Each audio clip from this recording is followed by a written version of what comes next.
This video was made possible by Brilliant, a math and science problem-solving website that makes learning fun and rewarding.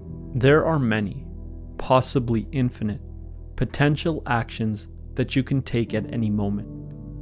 And at every moment, one action has to be singled out as the best possible action that you can take. And your confidence is the degree of certainty you have that the action you took is truly the best possible one. To put it simply, your confidence is a measure of how correct you think you are. For example, let's assume that you're a waiter and you're trying to remember what drink one of your customers ordered. Let's say they ordered an iced tea, but you think they ordered a Coke. So the best possible action to take is to get them an iced tea, but you think it's to get them a Coke. And if you're highly certain that they ordered a Coke, we would say you're highly confident, even though that confidence is misguided. And confidence, even if it's misguided, leads to action. Lack of confidence, on the other hand, leads to hesitation. See, if you're not confident that your customer ordered a Coke, you would hesitate to get it for them. You'd probably go back and ask them what they ordered. You would do more research and refine your hypothesis. They tell you that they ordered an iced tea, so you refine your hypothesis, and your confidence in this hypothesis goes up. And with increased confidence comes an increased desire to take action. A life without confidence is a life unlived, because a life without confidence is a life full of hesitation. It's a life full of plans that were never acted on. It's a life full of dreams that were never realized. It's a life spent in study and research without any action. It's a life full of wasted potential and regret. On the other hand, a life of overconfidence is reckless and short-sighted. It's a life full of failures and poorly executed plans. It's a life spent acting impulsively, never reflecting on how to act better. And so, similar to a life without confidence, overconfidence leads to a life of wasted potential too.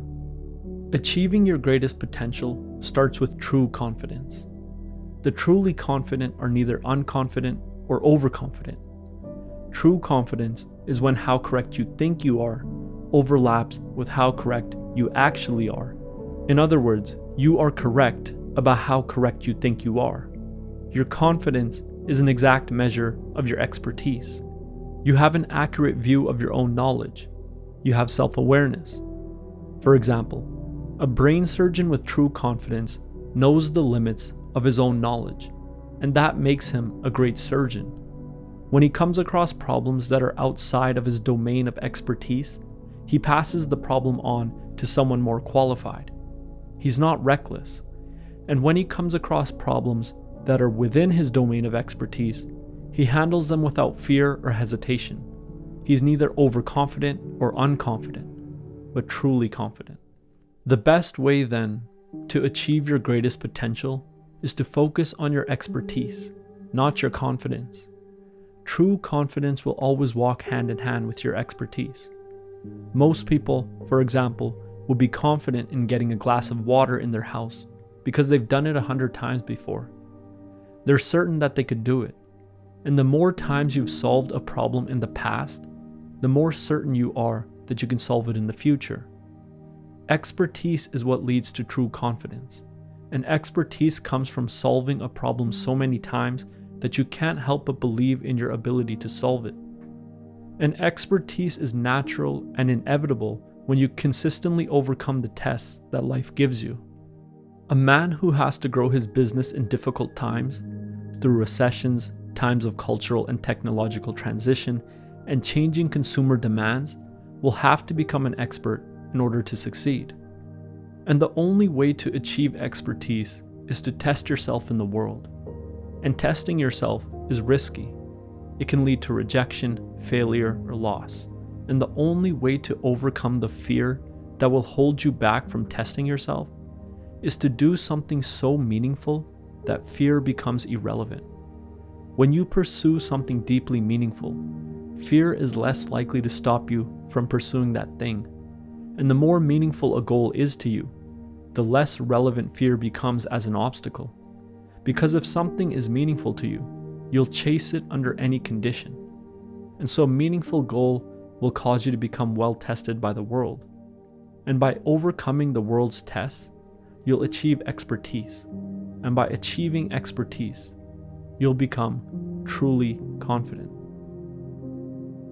And one of the best ways to increase your expertise in science and math is through this week's sponsor, Brilliant. Through their course on scientific thinking, Brilliant taught me how to think more like a scientist. They helped me to make better predictions about the world, such as when I'm working with my YouTube analytics, and this, in turn, helped me achieve more success in my YouTube career so far. In their course on scientific thinking, you'll learn to think like a scientist and make better predictions. And you'll get to do it through Brilliant's signature fun and interactive style. Scientific literacy and the ability to think and communicate like a scientist is more important now than ever before. We're entering a world that divides us all into two groups, those who can think for themselves and those who can't. And if you want to be one of those who can, I recommend checking out Brilliant's course on scientific thinking. But if scientific thinking isn't your thing, Brilliant has thousands of other lessons, over 70 plus courses, with new, exclusive content added each month for different areas of study, such as math, logic, or computer science. To get started for free, visit brilliant.org/freedominthought or click on the link in the description below. The first 200 of you will get 20% off Brilliant's annual premium subscription. As always, thanks for watching, and I'll see you next time.